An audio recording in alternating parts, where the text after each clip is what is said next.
Well, again, no big surprise here. This is how they operate. Articles posted on Jihad Watch.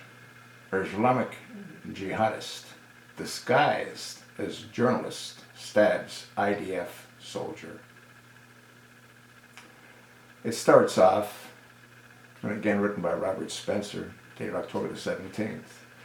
This is a new and interesting journalistic approach to achieving the same objective that this man's allies and colleagues, such as Krishnan Amapur, Bob Samatina, Niraj Waku, Kerry Hoos, Lisa Wagnes, Anne Barnard, and others have been working towards for years.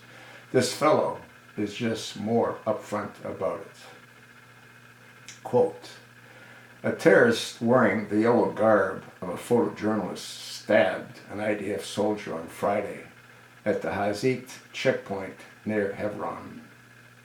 According to initial reports, the terrorist who wore a yellow vest with quote-unquote press written on it and who carried photography equipment loitered near the checkpoint with Hamas at Qadda's television station broadcasting live.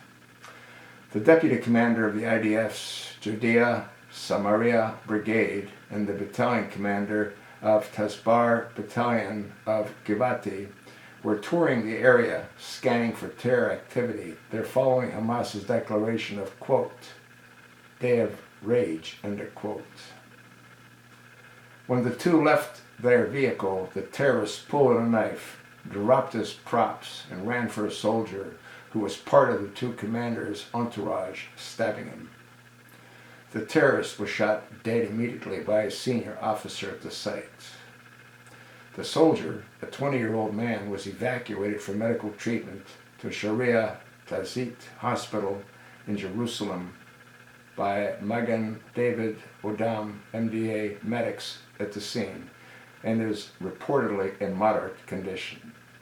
He had been admitted to the trauma ward and is suffering from deep stab wounds to the upper back and hand and is fully conscious. You know, this is what they do. That's why they're called terrorists. So what do you think is going to happen when a real reporter goes to approach one of these soldiers? Absolutely disgusting. But you wouldn't expect anything else from these vermin. They're full of hatred.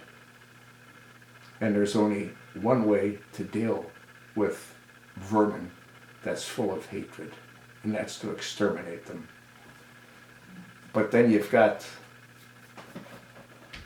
the ketchup king supporting the Palestinians, blaming the unrest on Israel. It's all their fault. This humanitarian crisis, it's his fault. But it's intentional. They're expediting the return of the Ottoman Empire. They're expediting the Caliphate. They're expediting bringing Sharia law, not only to England, where it's already well established, not only to other parts of Europe, which is where I believe it is also well established, but right here in America. That's always been the plan. You know, if you've watched my earlier videos, I refer to as the Manchurian Candidate. There's a reason for that. I believe it to be true. I believe if DNA testing were done on, they'd find that there's no match to a supposed half-brother. What they'd find is a match to the children of Frank Marshall Davis, who was a known communist on the FBI watch list. They had to come up with a new papa for this freak that was in the womb of Ann Dunham, the whore that was banging Frank Marshall Davis. They knew she was knocked up. So along came Barack Obama Sr. Unknowingly, he was selected to represent the Papa so they could pull off the biggest scam in the history of this entire world by placing into the White House.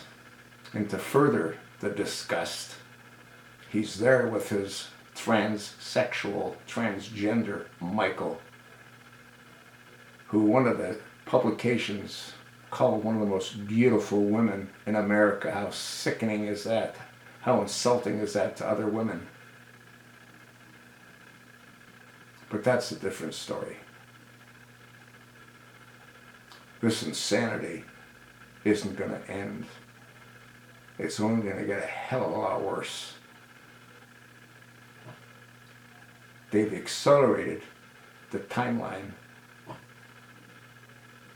by bringing these Muslims into this country. There are no moderate Muslims.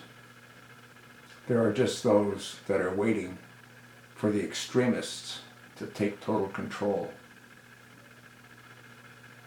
If they believe in the Quran, if they follow the verses in the Quran, how the hell can they be moderates? They can't be. You know, I've got a young lady who's said she was Muslim. I'd like her to explain to me how, if you believe in the Quran and follow the Quran, how do you separate those phrases that talk about raping, killing?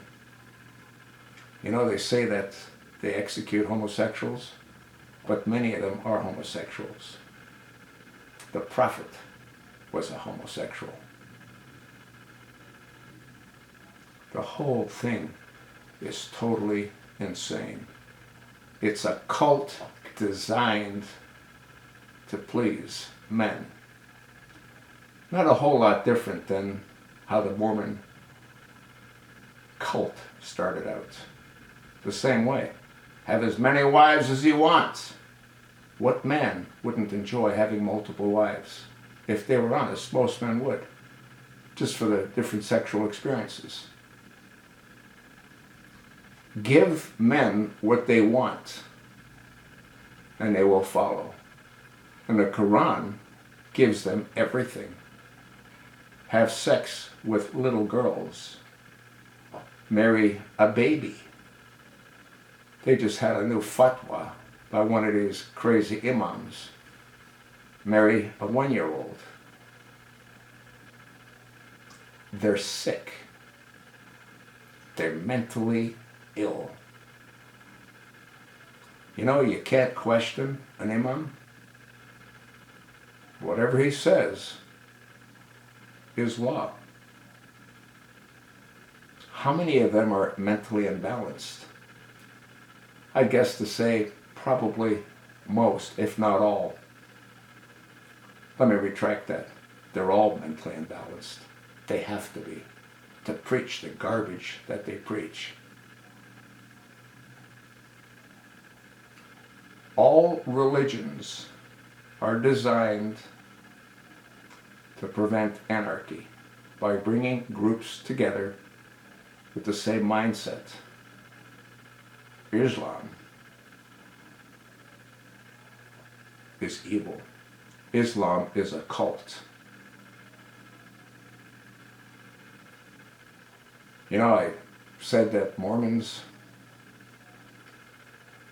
started out pretty much the same way. And they did. They teach their young to go on a mission, to recruit, to bring in more revenue. How do you think all these mosques, which is, or they call them temples, pop up? The difference is Mormons, for the most part, do a lot of good. Unlike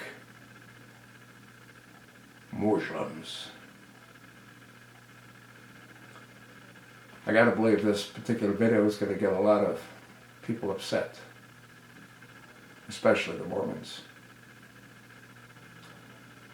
Well, tell me where I'm wrong. Tell me how that isn't how it started.